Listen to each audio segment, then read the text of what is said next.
Now it's Well, his.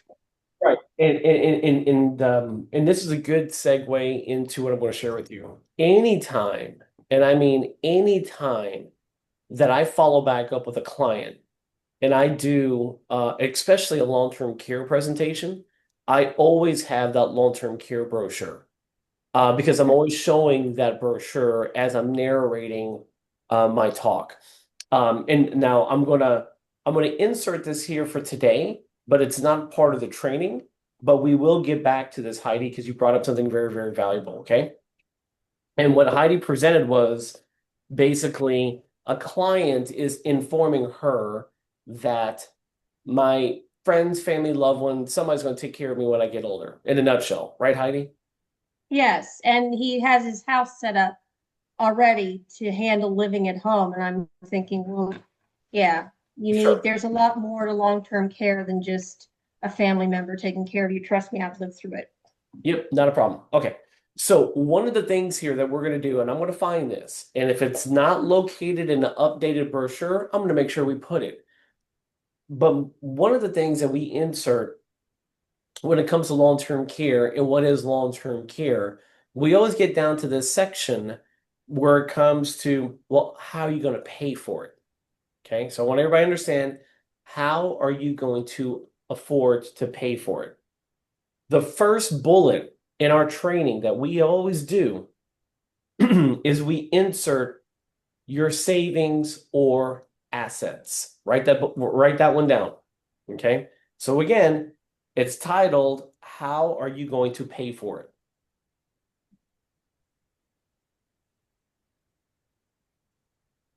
The first bullet, your savings or assets. Okay? Now, after I read your savings or assets, hey, good morning, Nadia. After I read your savings or assets, I then go head up and I look at Heidi, pretending Heidi's my client. And Mm-hmm. I say, now, Heidi, I have never met, now you guys watch how I'm doing this. I have never met one retiree who's told me they worked their entire life to put money aside to help take care of their long-term care needs. I mean, you would agree, you would not want to put yourself in a situation like that, would you? Now, watch what I'm doing, watch my head, watch my action, and guess what they're going to readily do when I do this? 9 out of 10 of them are going to say, no, I don't want to do that. The second way, and then I just go straight in. The second way is assistance from friends or relatives. I want you guys to hear what I just said. Assistance from friends or relatives. That's the second bullet.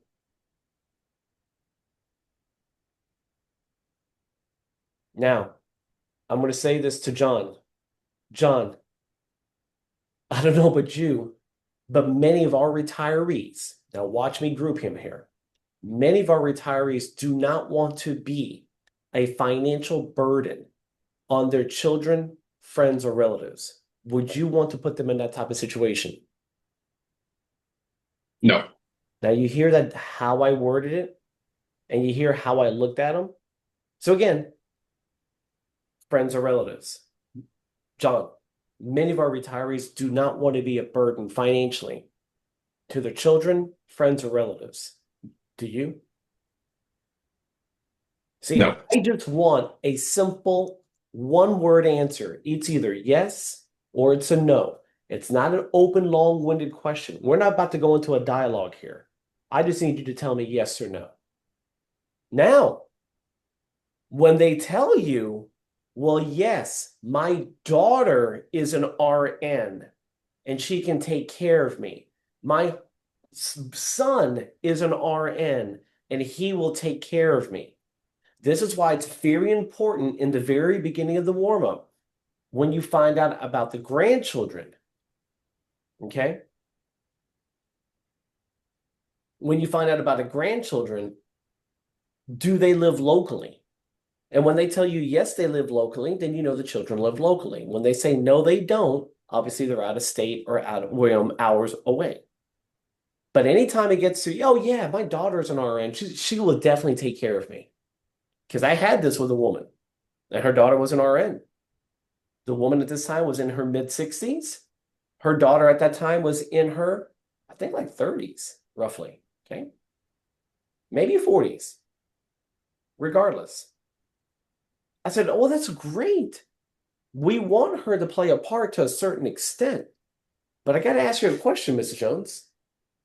The likelihood of you using this today, it's slim to none. You're insuring the known risk 15, 20 years down the road.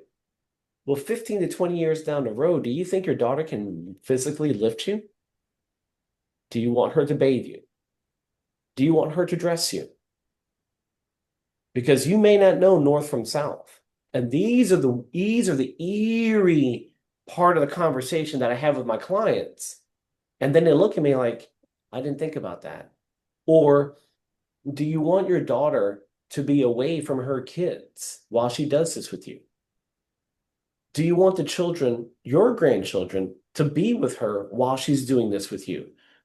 Psychologically, it sounds great. Yeah, I'm going to take care of my mom and dad. We all do. Sounds great until it really happens. So I get back down to friends or family.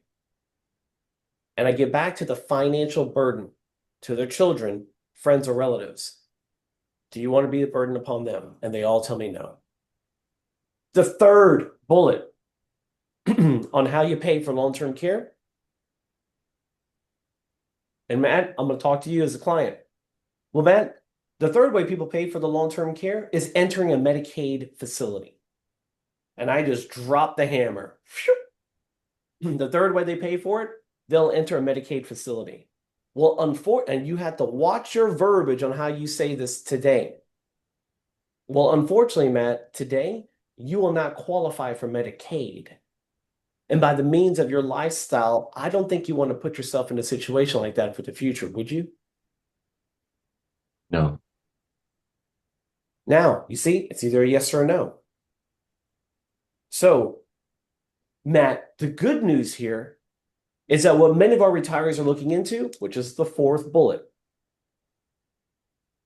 So the good news here, Matt, that many of our retirees are looking into is that they're transferring risk to the insurance carrier, but more importantly, they're going with their negotiated group rates with their state association endorses. Like, boom, that's your solution. So let's just recap.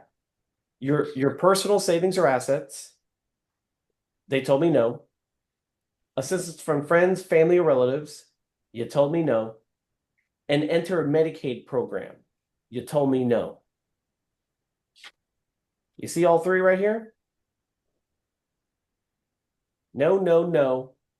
Good news, keep it moving.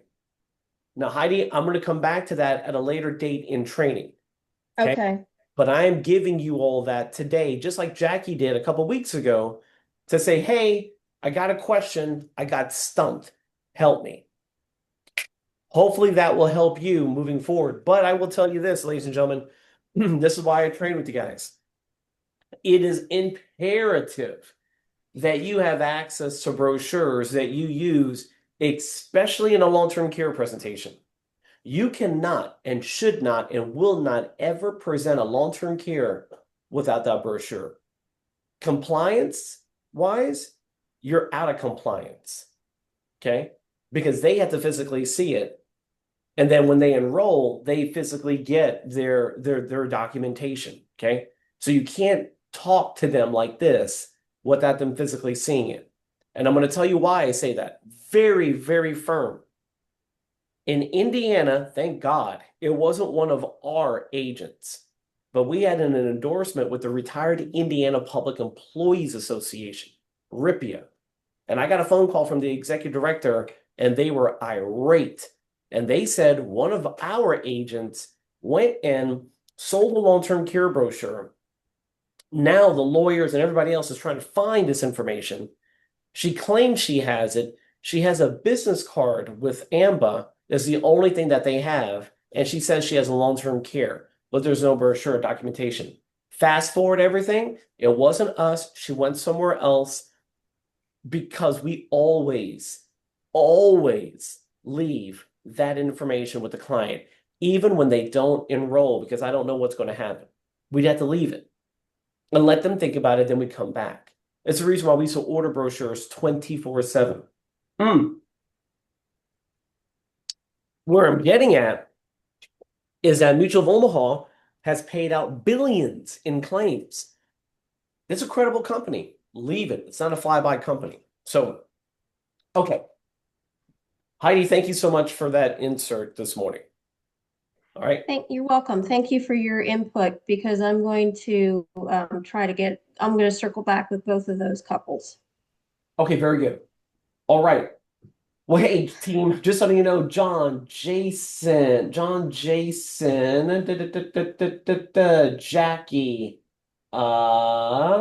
and Nadia. Good job here so far. Heidi, I know you're working on a couple right now. What I wanted to share with you guys here is this particular team and picking up the pace on where we're going to be heading. Okay. I am hoping that this training is helping you right now in your presentations. I am hoping that by bringing things up, it's uncovering certain things. But here's what I'm going to do. Okay. It's a surprise. Okay. All right. So I am going to start with Jackie. I'm going to start with you. Okay. I see here that you got a SignaMed sub. Proud of you. Yes, thank Gotcha. you. Okay. Now, how old is your client? Do you have an idea roughly? I have a lot of med stuffs right now. Do you see the name? Yes, it is Patricia Robbins. Okay, and that shows it went through this week on your end? On Yes. some, okay. Yeah, so I had to actually redo that app because she fell in the birthday window in Wyoming. Oh, okay. That's fine. I got a notification from Cigna, which that was my first time having to redo the app regarding the birthday rule. But I just left the health questions. I actually had to call them just to make sure I was doing the application correctly. Not a problem. And I just Let left. me ask you about Patricia. How old is she? She is 76, I want to say. I'll give you a Close. definite answer. 79, 79, 79, 79. sorry. It's okay. We see a lot of people, but she's in her late 70s, right? Yeah. Okay, question for you. Here Uh-huh. we go. Has she ever been diagnosed with cancer? No. Okay. Has she or does she currently have a long-term care plan in force? Yes. Oh, good. Mhm. That's a good one. Okay, we can come back. You and I will talk offline on that one. Okay. How long did Okay. she take it out? She said she's had it for a while and I can't remember. I think it's with Mutual. Okay. So here's what I'm going to do. I'm going to need you to get back with her to say, hey, your application's submitted, and you're going to do a follow-up with her to do a benefit review to review her current long-term care plans. Now you're going to look like the hero. Okay. And I will help you with looking like the hero on this. Anytime you test somebody who has a long-term care plan in force, you're going to sit down with them, find out how long ago they took it out, okay, what they applied for, find out does it have any inflation protection, and try to figure out where their current standards are here today. Okay. Okay. And quick question on that. When you're not the original writing agent, if I were to call Mutual, I have to have her on the line to get information on her policy. Is that right? Uh-huh. Really? Mutual does that? Every carrier It's a does. HIPAA, yeah, They won't give HIPAA. us information if we're not the writing agent. Okay. I'll tell you what, I'm going to make a note there, Jackie. Let me get back with you guys on this, okay? Okay. But what we would typically do is if you're not the original writing agent and they have to have the original writing agent of record on that call, how No, would you the follow? customer, they can have the customer on the call. I'm sorry? Okay, they can have the customer on the call with us. They don't have to have the original writing Yeah, that agent. okay, that's why I got confused. Okay, thank you. Thank you. So here's what I'm gonna let you know. If she doesn't have a copy, which she should, but if she doesn't have a copy of her application, because anytime they get their outline of coverage, it's emailed to them or was in the mail.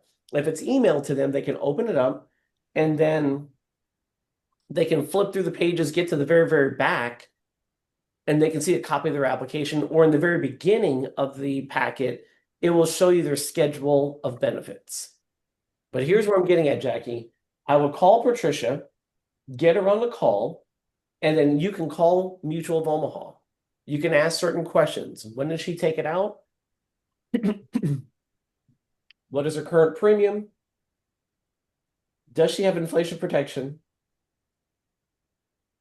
Daily benefit, elimination period.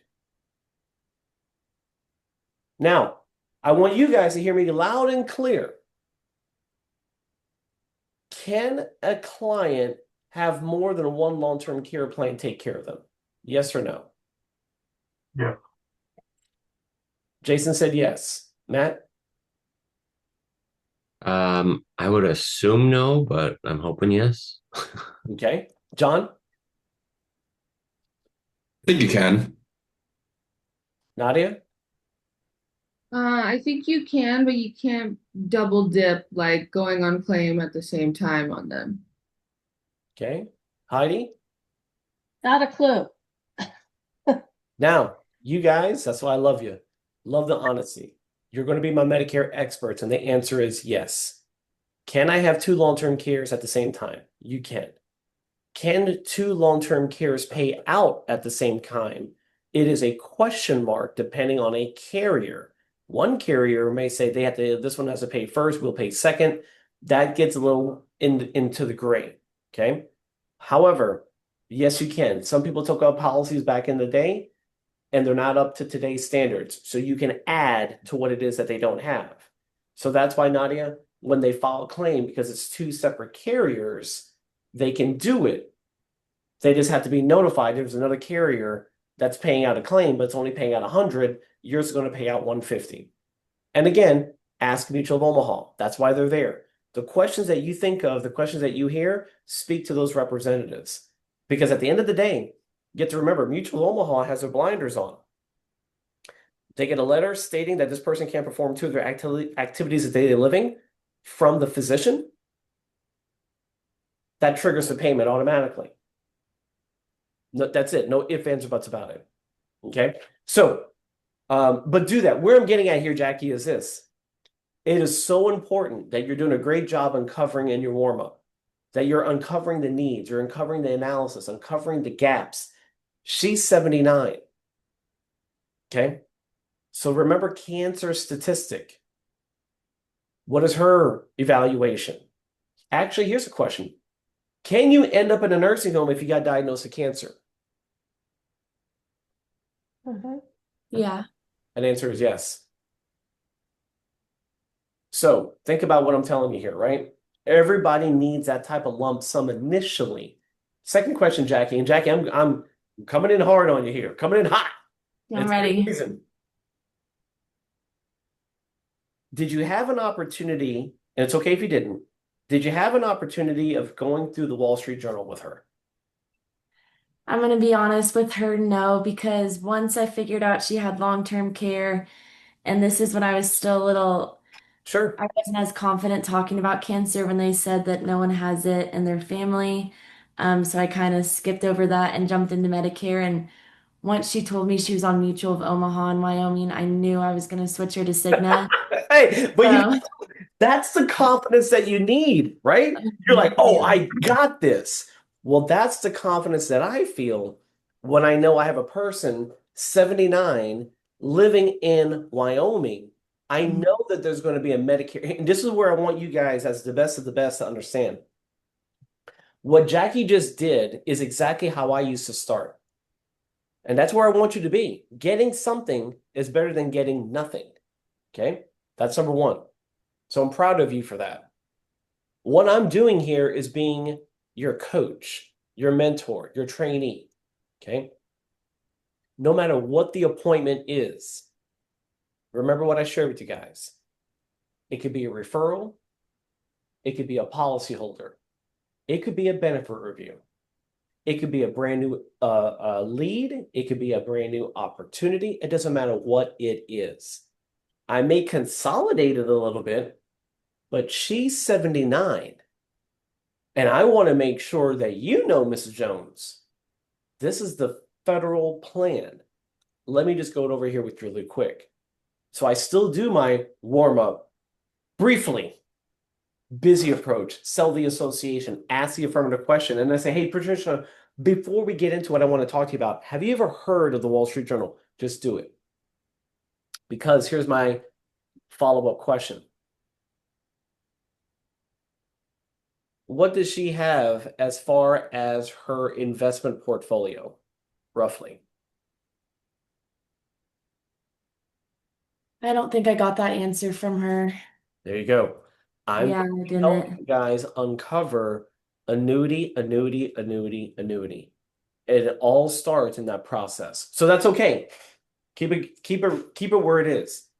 But understand, no matter from now on, effective today, moving forward, whomever it is that I interact with, I got to do that foundation. I have to do this in every appointment. And I do it for every benefit review. I do it for every policyholder. You want to know why I do that? Jason, why do you think I do that even for a benefit review that it was never me who sold the policy? Why do I do that? Well, especially if it wasn't you, you don't know what they have, or their situation might have changed since then, an inheritance, a 401k, vesting, whatever. So all situations are unique at the time that you have the meeting. Yep, thank you. Because here's one more thing I want to add on to it. Okay, here's one more thing.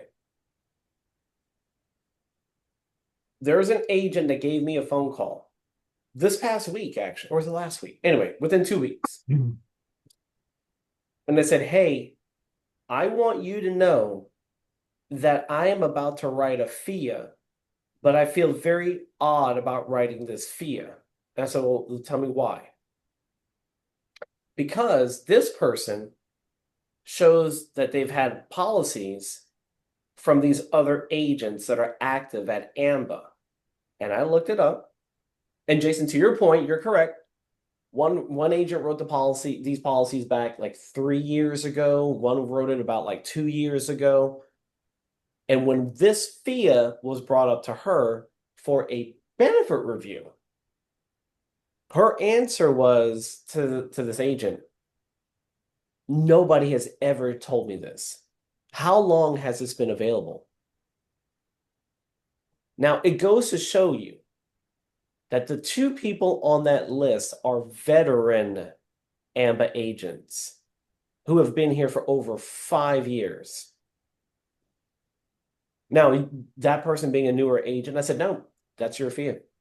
That because you uncovered it, you went through the warm-up, you did what you had to do, and you found that. Write it. Because the other two clearly didn't bring anything up. The point of where I'm getting at is we're not about to be this unethical group of people working. But the answer to the retiree was, or the answer the retiree gave to the agent was, I've never knew about this. That's because people are unafraid or are just afraid to bring up certain things because they get comfortable in this one avenue that I'm going to focus on. It's okay to be uncomfortable here. This is practice. This is training.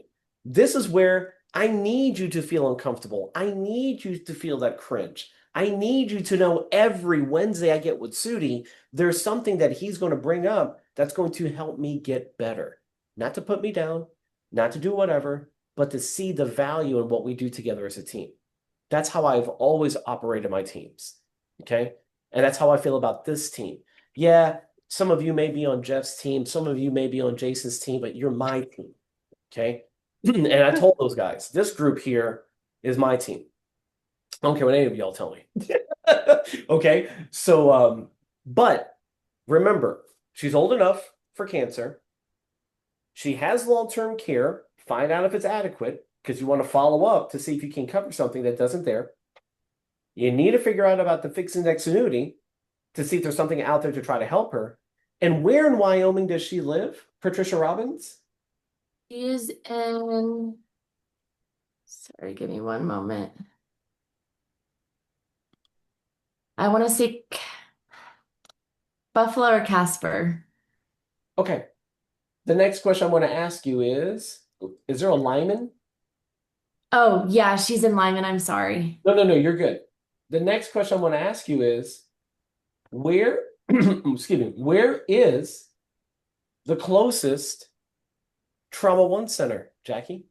Not in Wyoming, it's in Salt Lake, Denver, or Billings. Okay. So keep in mind this. And Jackie, you and I will revisit this because I want to make sure this is the same person I am thinking of, okay? Okay. Give me 1 second.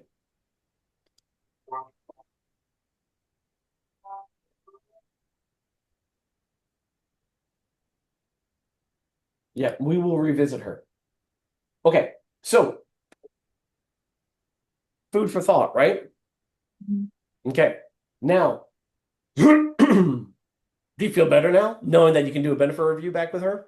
Yeah, definitely. And she actually, Nadia was the one, I reached out to Nadia, I think it was last week, about how she really needed hearing aid coverage. Yeah, And the only time I've been familiar with hearing aid coverage is Medicare Advantage plans. So Nadia helped me send over two different options as far as Humana Hearing so she can get some hearing aids. But yeah, I think I need to do a better job with once I get the sale to like go back and just continue with the presentation because I was trained like once you get their commitment, stop your presentation yeah, right then and there and do the app for Cigna. And then I think I just get so excited in my head where I'm like, sure. okay, like we got the sale now. Now she's good, Well, but I I'm didn't. I'm I'm glad you Yeah. said that. I am so happy you said that. Uh-huh. We can all agree to disagree on certain things. But when I have somebody on the hook and that's what they want, and I know that's what they want, why am I stopping? I don't. I do Yeah. my presentation like that every single time because I want everybody to hear me loud and clear. And I'm going to say this very respectfully, so do not misinterpret what I'm saying because I said this when I was a manager in '05, John, and people go, "What are you saying?" I'm like, "I'm just being honest. A monkey can sell a Medicare supplement. Sorry. All I need to know is your age, if you're a male or female, your zip code, and if you're a smoker or non-smoker, in a nutshell, right? Jackie, Yeah. what are you selling me? You're not. You're not. Right. Now, Nadia, I'm going to say this very respectfully, so please forgive me, okay? Because we're all a team. So I used to say that about med subs. Guess what I used to say about Medicare Advantage? Monkey can sell it. No, no. I, I forgot what you said, but it was kind of messed up. But it was like respectfully. Respectfully, I'm just gonna let you know, you're just an order taker. Sorry, hate to break it to you. Yes. You're There just you go. you're like the waiter who just walked over. Can I get your order, please? I'm like, yeah, can I get this on the menu? And I'm gonna take that on the menu. Now, I'm saying that jokingly because I'm trying to break, some of the like, oh, when I talk to Medicare representatives, you know what makes Medicare hard? Medicare makes Medicare hard Mhm. because you got to go through all the training. That makes it hard. When you enroll somebody for $0, because it's an enrollment, you're enrolling them for zero. Again, I'm getting back to Medicare Advantage. Where's the hospital indemnity? Oh, I didn't sell that. Where's this? Where is that? So the sales aspect to where I'm getting at, I have a process. Okay. So Jackie, I'm going to give you what you just shared with me. And it's okay. Again, you guys are being trained differently. It's okay to get a different variation. But I'm going to give you an example. If you're cooking or if you're baking, I always like to get back to these analogies. Okay. Jackie, do you like dessert? I do. Okay. What's your dessert? What do you like? Well, last weekend I actually just made chocolate chip cream cheese cookies from scratch, Damn, and it that went sounds good. horribly, but I still made cookies from scratch for the first time last weekend. So I'd say chocolate chip cookies. Jackie, when I come to Colorado, can we all bake cookies together? Because Absolutely. that sounded Nadia, we're gonna join her for some cookie baking, John. Okay, that sounded amazing. Shooty, she said it went horribly.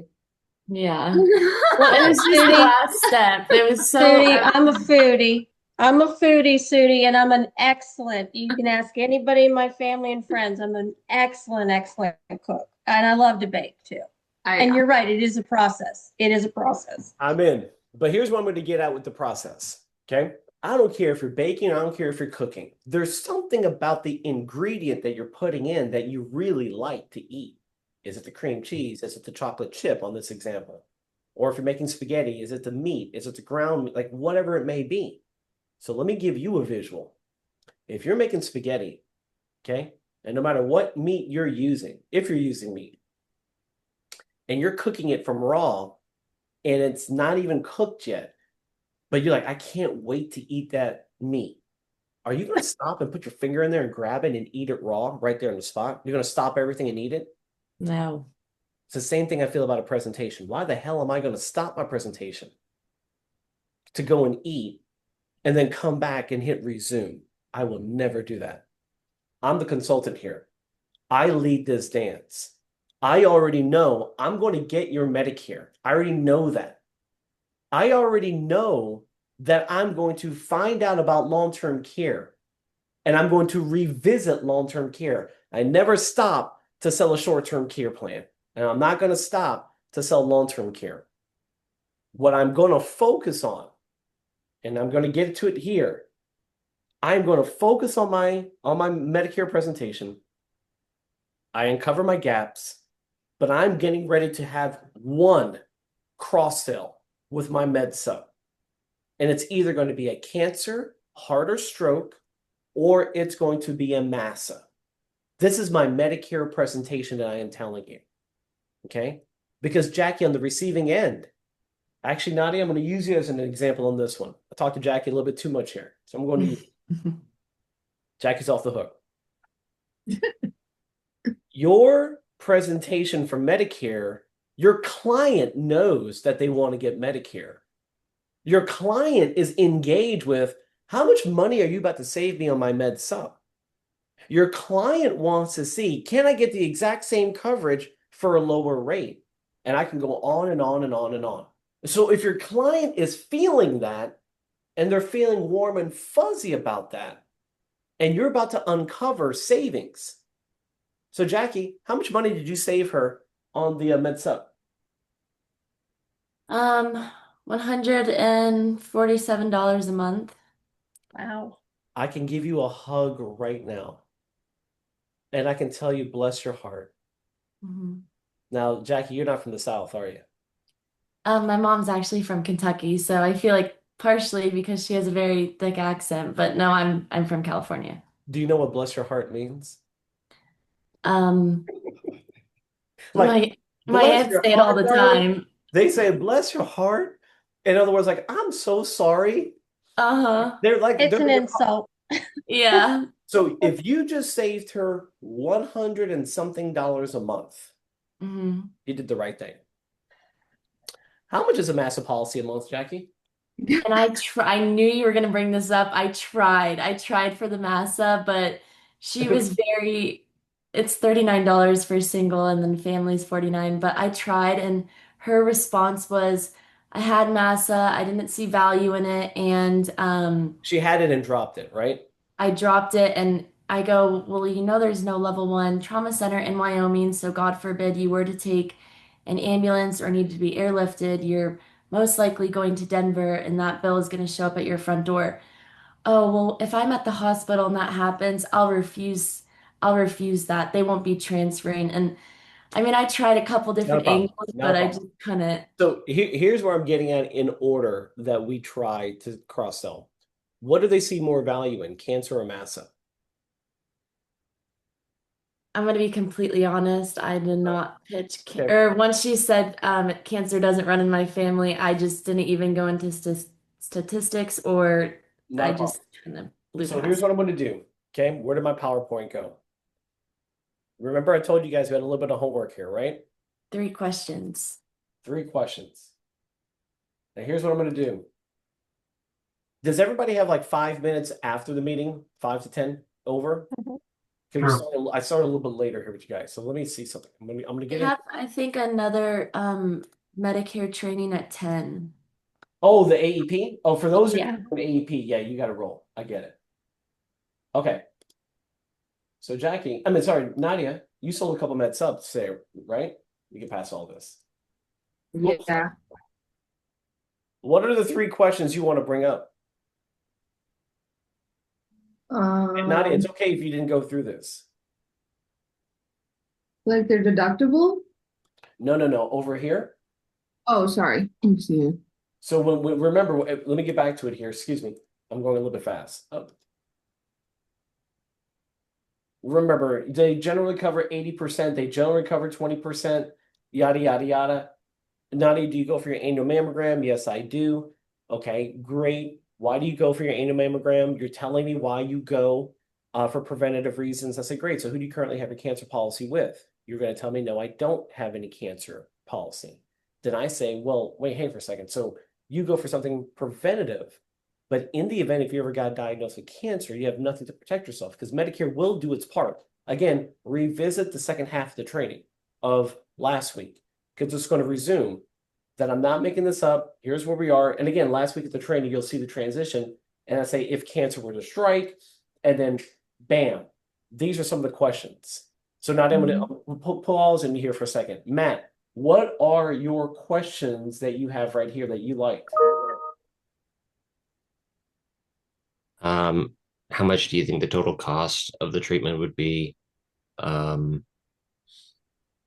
then Matt, did you review it? no. That's okay. I'd rather you tell me no. Remember, I'm a jovial trainer. It's all good. Mr. Jason Funk, what are your 3 questions?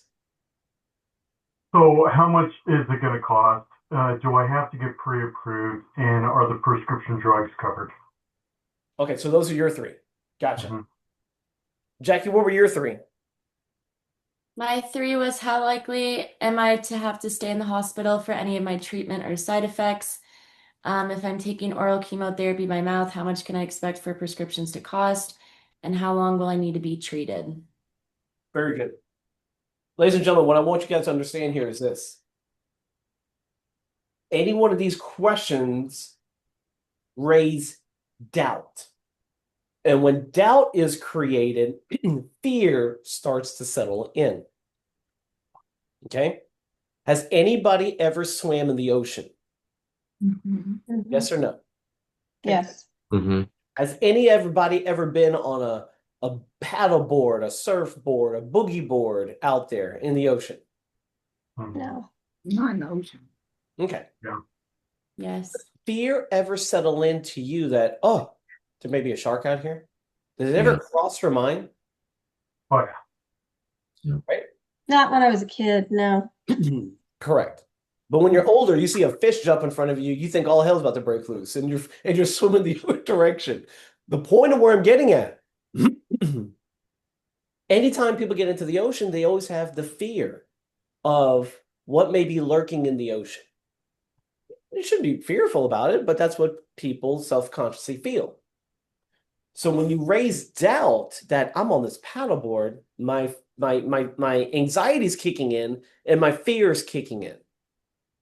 Well, that's how they feel about these questions.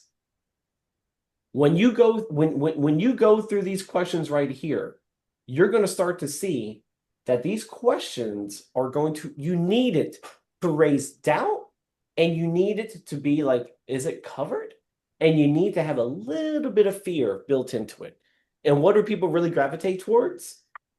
Money, treatment, and money. Okay? There's a lot of, it always comes back to who's going to come out of pocket. What's Medicare going to do? What do I have to do? So remember that in the cancer. Okay? Now, when you click to the next side, you're talking about their cases as they get older, right? I'm not going to bore you with the clicks. We already went through this last week. But here's what I'm going to let you know. Whoops, excuse me. When we talk about expenditures getting higher, okay, things are going to start to shift. So what I'm going to do, give me 1 second, is I'm going to give you now some things that you need to have in your portfolio as to why people need cancer. Okay? Sudie, I have a question. Yes, ma'am. when you're going over this chart, is this only applying to Medicare supplements? Because I have a lot of clients that are like on Med Advantage plans, and they'll say like, yeah, I had cancer last year and I didn't have like any copays, like, or they had a majority of their costs covered.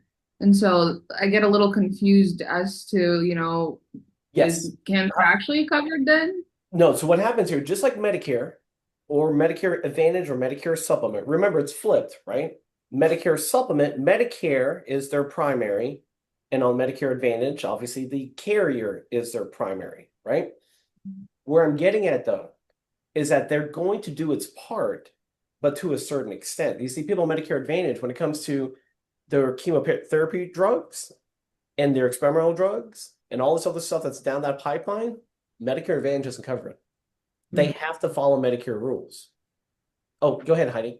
I was going to say, Nadia, you probably had a client that was a full dual benefit, and that's why they didn't have any copays. They probably had their state Medicaid.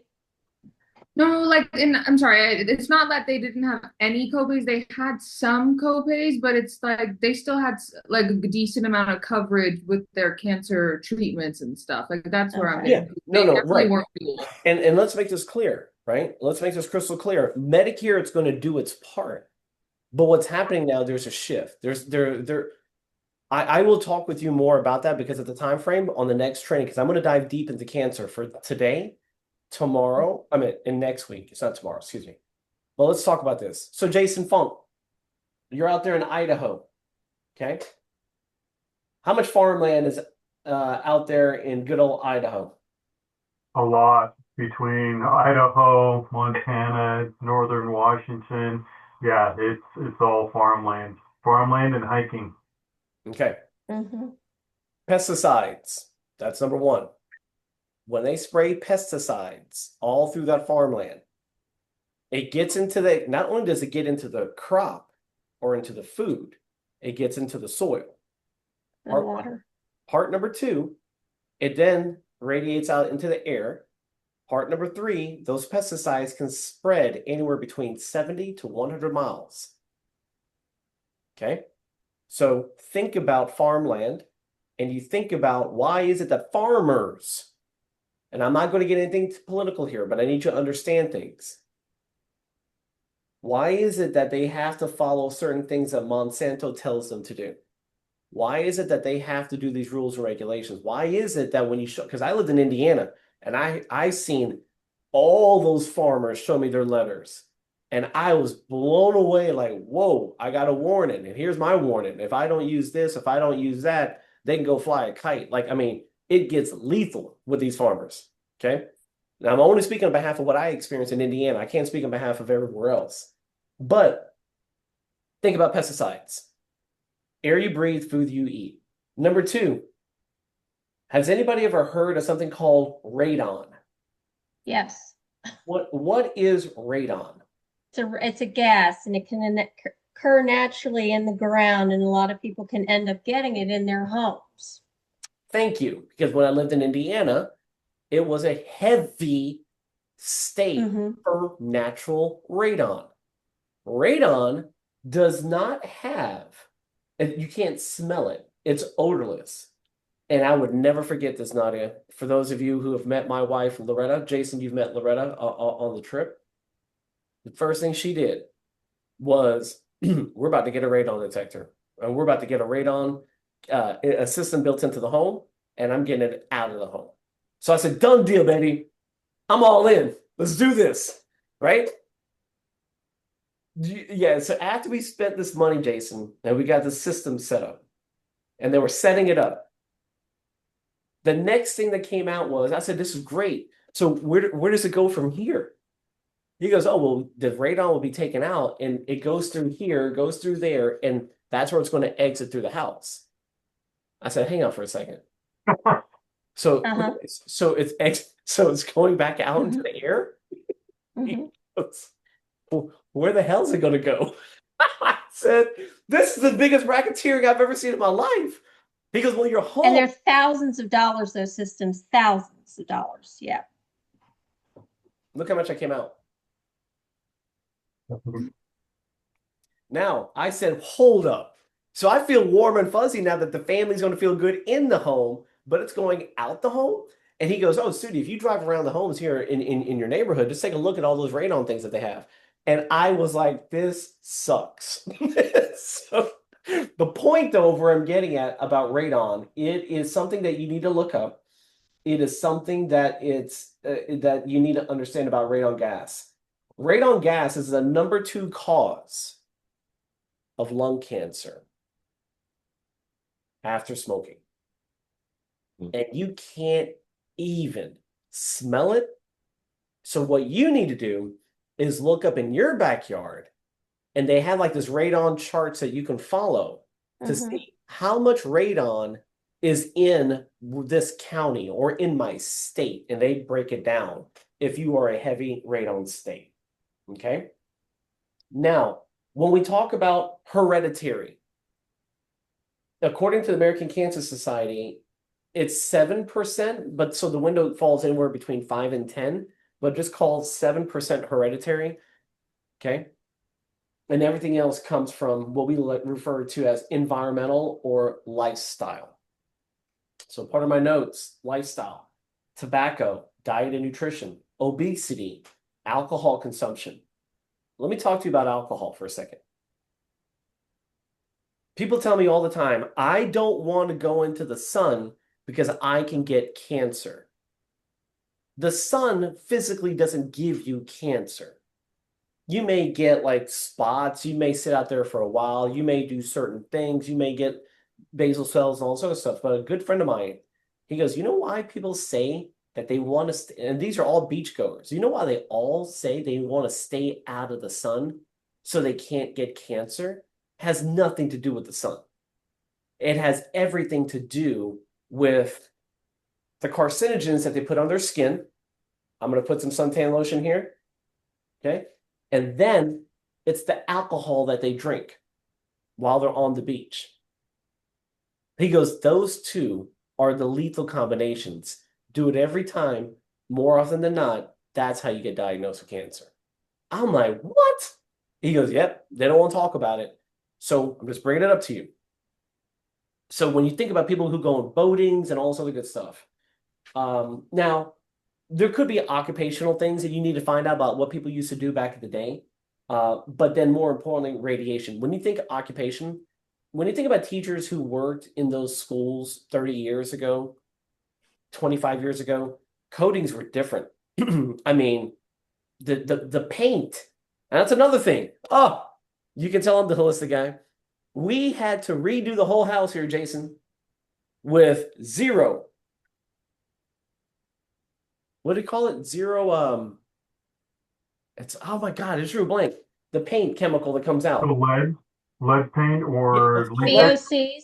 VOCs. Thank you. That was it. No lead, VOCs. My man, Jason, back then it was $50 a can. A can. I'm like, oh my word. I got to go sell more insurance. We had to paint the whole house because guess what? We're about to have a baby. We're about to do it's everything here. All hands on deck. My point here is another thing here that's cancerous. Another thing, especially with these older retirees. Today, the standards are different. This is why I wanted you to understand. If they lived in their home for 30 plus years, and I used to walk into the retiree's home, Matt, this is no kidding. And I used to see their carpet. It's not about the carpet that gives off. That's another thing that they got to deal with, living there for 30 plus years. It's the padding underneath that carpet. Today's padding, so Jason, getting back again, my beautiful wife, everything's out of that house. You now have those non-toxic paddings that go down, the natural wools that go on top. We're good. My point here is that when you sit there and you breathe it, when people walk into an older person's home, the joke is it smells like mothballs, right? Or it has like this old smell to it. It's not an old smell. It's everything in that carpet that's been sitting there for decades that they don't change. Now, there's some people that change out the flooring. There's some people who change out the carpet. Not everybody does. Financially, they can't afford to do that. So when you talk about environmental, all of these little things play a factor for environmental. Okay? Now, we talked about group 1 carcinogens. Okay, I brought it to you about certain things right there. Talked about radon gas. Let's talk about the food we eat. Okay? Now, I'm not trying to scare anybody here, but I'm just going to keep it real. We are a sick nation. That's it.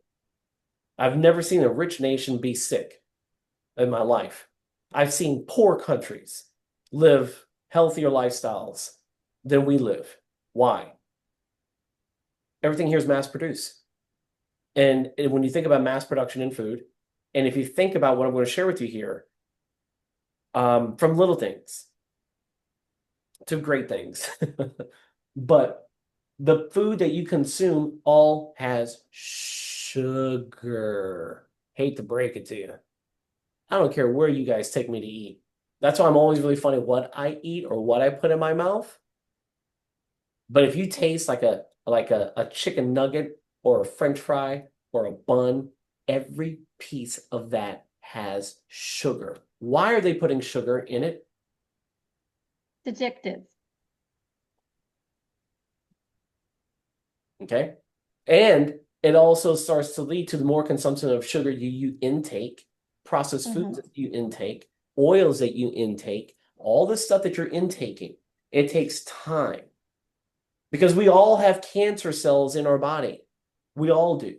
It's what's going to gravitate to them. And that's what it does. Now, big picture here. When you think about high salt intake, that's another problem. And so these little things that I'm giving you, you're not going to know if the retiree deals with this or not. Are you a smoker? No, I'm not a smoker, but I lived here for 30 years. You're going to say, damn, Sudie told me that the carpet and also the padding underneath is going to be there. Second thing is, the paint that they put on the walls back then were different. Jason said it. Lead paint, lead pipes, all this stuff. Do you live in an area that has natural radon? Do you have this? Do you have that? I mean, there's just so many little things out there. But again, I'm going to transfer because I know we got to get for the training. 90% or more is from the air we breathe and the food we eat, and it's environmental. If you don't believe me, I'm telling you, the number one claim that we file for AMBA every single year, it's cancer policies. The number one. So it should be the number one cross-selling opportunity that you have. Ladies and gentlemen, that's all I got for you here today. I will send it back out, and I'm going to pick this back up harder. And Jason, you made a very valid point.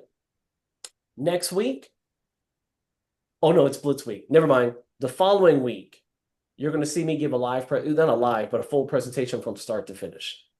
Because now you're going to see me close. And I'm going to close at will. There's a reason why I'm not giving my children, I'm saying that very jokingly, candy. I need you to learn this process. Because it is a process. Okay? That's all I got for you here today. Thank you so much. Quick question. Oh, yeah. Are we allowed to tell people that the cancer policy is the number one claim AMBA files, or is that like Oh, we're not allowed to share that? the number one claim, the number one thing that we deal with in claims is cancer. You can state that very generally. Let me connect with my compliance group on how to word that, okay? Okay. Don't say that right now. That was just me sharing that with you. Okay. Okay. Thanks, guys. Thank you, Thank you Sudie. so much. Thanks, Judy. Thank you.